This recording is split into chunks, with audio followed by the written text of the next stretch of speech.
Welcome to edu chemo. मैं रोहित कुमार। आज हम बात करने वाले हैं एक बहुत ही आ, बेहतर जो टॉपिक है भारतीय अर्थव्यवस्था की, मुद्रास्फीति अर्थात इन्फ्लेशन। कभी कभी कुछ ऐसे टर्म जो होते हैं वो हमें समझ में नहीं आता है। तो आज हम बात करेंगे कि भाई इन्फ्लेशन क्या है, इन्फ्लेशन क्या होता है, डिफ्लेशंस क्या होता है। हम बात करेंगे कि डिप्रेशन क्या होता है, रिसेशन क्या होता है, हाइपर इन्फ्लेशन क्या होता है, और स्टैगफ्लेशन क्या होता है। कुछ ऐसे छोटे मोटे टर्म पर हम बात करेंगे और साथ साथ में हम चर्चा करेंगे। तो आप देख सकते हैं आज का जो कोट है, आप समझ सकते हैं कि भाई दुनिया की कोई परेशानी आपके साहस से बड़ी नहीं हो सकती। अगर व्यक्ति के अंदर में साहस हो, व्यक्ति के अंदर में बुद्धिमत्ता हो, इंटेलेक्चुअलिटी हो, तो ये परेशानी जो है चुटकी में समा। और जीवन का मतलब ही होता है, छोटी मोटी परेशानियां तो जीवन में होती रहती है, लेकिन अगर आप साहसी हैं, आप बुद्धिमान हैं, आप बलवान हैं, तो ये सब चीज़ें आप बहुत ही क्षणिक मात्र के लिए। तो हमारा लक्ष्य भी उसी प्रकार से है। तो लक्ष्य परेशानी नहीं, लक्ष्य एक संकल्पित जीवन जीने का एक माध्यम होता है। तो चलिए हम चर्चा करते हैं आज की टॉपिक मुद्रास्फीति पर। मुद्रास्फीति है क्या, इन्फ्लेशन है क्या? अगर हम इन्फ्लेशन की बात करें, मुद्रास्फीति की बात करें, तो ज्यादातर लोगों को ये मानना होता है कि किसी वस्तु के मूल्य का बढ़ना ही मुद्रास्फीति होता है। अर्थात किसी कोई भी वस्तु, कोई भी प्रोडक्ट है, उसका मूल्य बढ़ना मुद्रास्फीति है। ये 100% ये गलत है। सिर्फ ये कहना कि भाई किसी वस्तु के या किसी भी सर्विसेज के, गुड सर्विसेज के प्राइस का बढ़ना मुद्रास्फीति है, तो ये अमान्य होगा। आप कह सकते हैं कि भाई मुद्रास्फीति एक स्थिति है, एक ऐसी स्थिति, एक ऐसा सिचुएशन जिसमें मुद्रा का आंतरिक मूल्य गिरता है, अर्थात जो करेंसी है उसके मूल्य में कमी आती है और वस्तुओं के मूल्य में वृद्धि होती है, अर्थात वस्तु का मूल्य बढ़ जाता है। यानी कि मुद्रा तथा साख की पूर्ति और उसका प्रसार अधिक हो जाता है।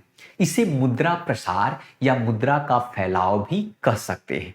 लेकिन मुद्रास्फीति का माध्यम यहां पर होगा कि महंगाई दर समय के साथ किसी करेंसी के क्रय शक्ति पर माध्यम। मतलब ये हुआ कि किसी प्रोडक्ट या किसी भी वस्तु के मूल्य बढ़ने के कारण अगर व्यक्ति की खरीदने की शक्ति अगर कमजोर हो जाती है, तो ऐसी स्थिति को ही हम मुद्रा स्थिति कहते हैं। तो ये सिर्फ कहना गलत था कि वस्तु का मूल्य बढ़ना मुद्रा स्थिति है, इन्फ्लेशन है। वस्तु के मूल्य बढ़ने के साथ परचेजिंग पावर कम हो जाना, ये मुद्रास्फीति है। उदाहरण के तौर पर अगर हम बात करें कि यहां पर अगर हम ये चीजें देख सकते हैं कि मान लिया कि 2021 में एक बर्गर का मूल्य 100 रुपए, 100 रुपीज है, और 2022 में इसी बर्गर का मूल्य, एक बर्गर का मूल्य उतना ही क्वांटिटी का 120 रुपया होता है। महत्व ये हुआ कि यही बर्गर पिछले वर्ष 100 रुपये में मिला, लेकिन यही बर्गर इस वक्त इस 100 रुपये की वैल्यू में हम नहीं खरीद पा रहे। मतलब ये हुआ कि इस करेंसी का मूल्य में वृद्धि तो हुई, लेकिन ये समानतः इसी प्राइस में इसे हम खरीद नहीं सकते। मतलब हमारी क्रय शक्ति कमजोर हो गई। मतलब ये हुआ कि इसके माध्यम से हम ये कि भाई ये जो मुद्रा है, उस मुद्रा की इंटरनल वैल्यू, आंतरिक मूल्य गिर गया तथा वस्तु का जो मूल्य है वो बढ़ जाता है। इसके कारण से आपकी जो खरीदने की शक्ति वो कमजोर हो गई। आप वही मूल्य पर अब उस वस्तु को आप खरीद नहीं पाएंगे। तो इस स्थिति को ही हम मुद्रास्फीति कहते हैं। मुद्रास्फीति के और बहुत सारे उदाहरण हो सकते हैं। जैसे उदाहरण के तौर पर कि आप अगर ओनियन को 100 रुपीज में इस महीने में अगर 5 kg अगर ओनियन खरीद रहे हैं, तो मे भी 2 महीने के बाद उसी 100 रुपये में सिर्फ आप 2 kg ओनियन खरीद पाते हैं। ये हुआ कि भाई वस्तु के मूल्य में वृद्धि हुई, जिसके कारण से आपकी क्रय शक्ति कमजोर हो गई। अब हम चर्चा करते हैं कि मुद्रास्फीति के तो बहुत सारे ऐसे प्रकार की बात हम लोग करते हैं। मुद्रास्फीति की प्रकार इस बेस पर निर्धारित होती है कि भाई मुद्रास्फीति का आधार क्या है, किस आधार पर इसमें वृद्धि हुआ है। कारण के आधार पर मुद्रास्फीति हो सकता है, दर के आधार पर मुद्रास्फीति हो सकता है। कारण ये हो सकता है कि बाजार में अगर मांग जनित बढ़ जाता है, किसी वस्तु का डिमांड बाजार में अगर बढ़ जाता है तो उसके कारण से मुद्रास्फीति बढ़ेगा। लागत जनी के कारण, अगर किसी वस्तु के कॉस्ट प्राइस बढ़ने के कारण अगर मूल्य की स्थिति में वृद्धि आती है तो मुद्रास्फीति हो सकता है। या आप कह सकते हैं कि संरचनात्मक अर्थात स्ट्रक्चरल चेंजेस के कारण में भी मुद्रास्फीति में वृद्धि हो सकता है। वहीं पर अगर हम बात करें दर के आधार पर अर्थात रेट के बेसिस पर, तो दर के आधार पर रेंगती हुई मुद्रास्फीति जिसे क्रीपिंग कहते हैं, चरम गैलोपिंग होता है, चलती हुई मुद्रास्फीति और भागती हुई मुद्रास्फीति जिसे आप हाइपर इन्फ्लेशन कहते हैं। हाइपर इन्फ्लेशन की स्थिति में व्यक्ति करोड़पति भी होता है और रोडपति भी होता है। उदाहरण के लिए जर्मनी के वर्ल्ड वॉर फर्स्ट में जर्मनी का उदाहरण के तौर पर हाइपर इन्फ्लेशन की स्थिति को आप देख सकते हैं। वहीं पर जिम्बाब्वे की भी बात ले सकते हैं, वहां पर भी हाइपर इन्फ्लेशन की स्थिति देखने को मिली थी। तो ये आपका मुद्रास्फीति हुआ। वहीं पर अगर हम बात करें अस्फीति अर्थात डिफ्लेशन का, तो डिफ्लेशन जो है इन्फ्लेशन का जस्ट उल्टा होता है। इसमें आप कह सकते हैं कि किसी भी अर्थव्यवस्था में उत्पादित वस्तुओं की पूर्ति मुद्रा की पूर्ति से अधिक होता है। अगर उत्पादित वस्तुओं की पूर्ति मुद्रा की पूर्ति से अधिक होता है तो वस्तु की कीमत में गिरावट आ जाती है। मतलब ये हुआ कि इससे मुद्रा का वास्तविक मूल्य बढ़ जाता है, परंतु इस दशा में कीमतों के में गिरावट होने से वस्तु के उत्पादन में गिरावट होता है, इसलिए कम उत्पादन होने से रोजगार में भी गिरावट आने लगता है। तो ये डिफ्लेशन की स्थिति उत्पन्न होती है। मतलब कह सकते हैं कि भाई इन्फ्लेशन का उल्टा या नेगेटिव इन्फ्लेशन के तौर पर भी हम बात कर सकते हैं। लेकिन अब बात करते हैं कि मंदी की बात करते हैं, डिप्रेशन की बात करते हैं। ज्यादातर लोगों की ये बातें समझ में नहीं आती है कि डिप्रेशन क्या होता है या रिसेशन क्या होता है। एक मंदी होता है, एक महामंदी होता है। तो रिसेशन की स्थिति को मंदी कहते हैं तथा डिप्रेशन की स्थिति को महामंदी कहते हैं। 2019 और 20 के दौर में भारत के अंदर में मंदी की स्थिति अक्सर देखने को मिली थी और मंदी की स्थिति अक्सर मार्केट में देखने को मिल ही जाता है। उदाहरण के तौर पर मंदी ये है कि जब किसी अर्थव्यवस्था के किसी एक क्षेत्र में कम खरीदारी मंदी कहलाता है। वो एक क्षेत्र कोई भी हो सकता है, वो एक क्षेत्र मैन्युफैक्चरिंग सेक्टर हो सकता है, ऑटोमोबाइल सेक्टर हो सकता है, एजुकेशन का क्षेत्र हो सकता है। कोई एक क्षेत्र में कम खरीदारी मंदी कहलाता है। लेकिन अगर अर्थव्यवस्था, अगर हम बात करें कि अर्थव्यवस्था के अगर हर एक क्षेत्र में अगर कम खरीदारी हो तो उसे महामंदी कहते हैं। मंदी और महामंदी के बीच का अंतर यह होता है कि मंदी में अगर हम बात करें, मंदी और महामंदी के बीच में अगर हम अंतर की बात करें, आप देख सकते हैं कि मंदी अर्थात रिसेशन और महामंदी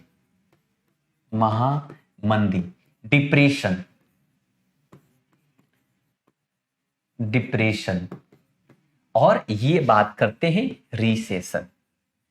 डिप्रेशन और रिसेशन, मंदी और महामंदी।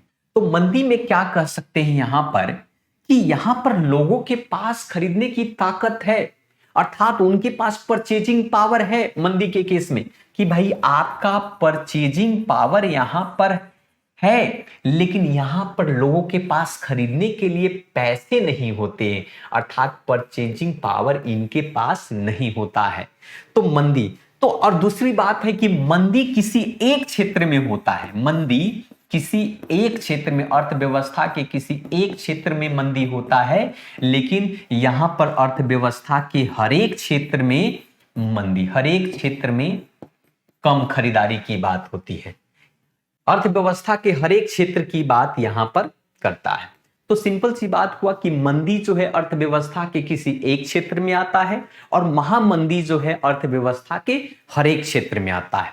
मंदी के लोगों के पास खरीदने की ताकत होती है, वो मार्केट में इन्वेस्टमेंट करना नहीं चाहते। उदाहरण के लिए जैसा कि हमने बताया कि उदाहरण के लिए ये कह सकते हैं कि अगर बात करें उदाहरण के तौर पर कि अगर हमें कोई एक गाड़ी परचेज करना हो तो भारत सरकार ने ये कहा कि अब BS6 की गाड़ी लॉन्च होने वाली है।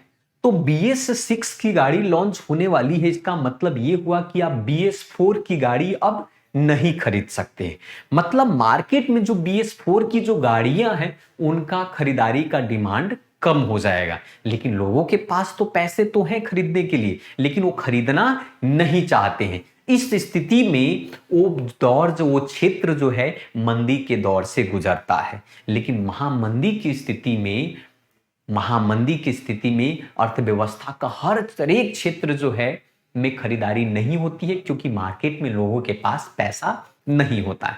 तो जब बाजार में वस्तुओं की पूर्ति की तुलना में मांग कम हो जाती है तो भाई कंपनियां अपनी वस्तुओं का उत्पादन कम कर देती है और अपने यहां कर्मचारी की छटाई करना शुरू करती है। परिणाम ये होता है कि बेरोजगारी भी वृद्धि होती है, जिससे लोगों की क्रय शक्ति कमजोर हो जाती है और कुल मांग हटा दे। 1930 में 1929 टू 30 में विश्वव्यापी मंदी के दौर से पूरी विश्व गुजर रहा, जिसको ग्रेट डिप्रेशन कहा था। और उसी ग्रेट डिप्रेशन के दौरान में जेम्स किन्स ने भी अपनी कॉन्सेप्ट दिया था। तो ये आप देख सकते हैं कि ये मंदी है, डिप्रेशन। वहीं पर एक बात और आती है जिसे बोलते हैं मुद्रास्फीति जनित मंदी, जिसे स्टैगफ्लेशन कहते हैं। स्टैगफ्लेशन क्या है? तो स्टैगफ्लेशन के केस में कह सकते हैं कि बेरोजगारी बढ़ने के साथ साथ महंगाई बढ़ने की स्थिति को ही हम मुद्रास्फीति जनित मंदी या स्टैगफ्लेशन कहते हैं। ये स्टैगफ्लेशन का शब्द 1970 से 80 के दौरान अमेरिका के एक अर्थशास्त्र, जिन्होंने पहली बार उन्हें नोबेल प्राइज भी मिला था, उनके द्वारा दिया गया था, जिनका नाम था पॉल सैमुअल्सन ने इस शब्द का इजाद किया था।